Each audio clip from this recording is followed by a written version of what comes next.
Esbjerg og Randers har overrasket positivt i den her sæson, og i dag der stod de to oprykkere over for hinanden på Blue Water Arena i Esbjerg. Randers de kom ud til den her kamp med en lidt lad indstilling, men de fik tilspillet sig en enkelt mulighed i første halvleg. Alexander Fischer med indlægget, og så er det Nikolaj Brock Madsen, der lige akkurat ikke har centimeterne på sin side. Colin Todd kunne så se Esbjerg åbne scoringen, og hvilken en af slagsen Yusuf Tutu. Hold da op. Hvor flot er det ikke lige.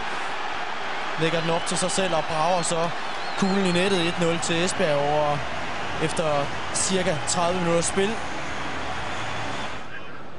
Og så skulle man tro, at Randers kom ud til anden halvleg med en lidt anden indstilling, men det fortsatte med at se lidt ugideligt ud. Og derfor så kom Esbjerg også til mulighederne, vandt mange 50-50 bolde, og her er det Anders Martersson, der løber en af dem op. Det er faktisk en aflevering fra en Randers-spiller, som han opsnapper og kommer udenom David Osted og får lagt den i nettet.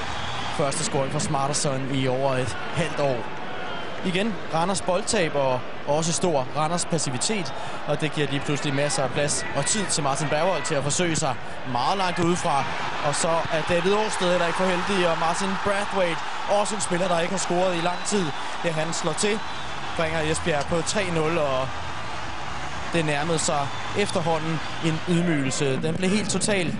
Sådan cirka 10 minutter før tid. Martersson sendes afsted. Når ikke helt op til den, men er stadig med fremme. Og Sebastian Andersen erobrer bolden fra Chris Sørensen. Og så tager Martersson nogle intelligente løb ind i feltet. Siervold med hatten. Får den og afslutter 4-0 til Esbjerg.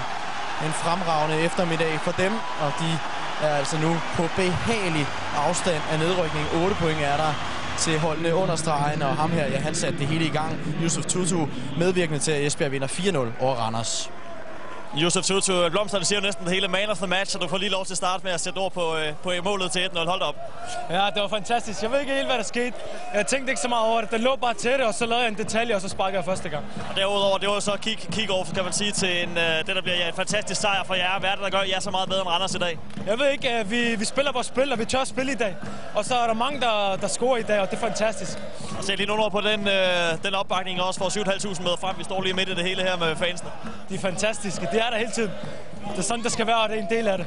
Vi kan godt blive enige, vi kan ikke rykke det nu, kan I? Det ved vi ikke endnu. Der er mange kampe endnu, men selvfølgelig vi er godt på vej. Tak skal du have.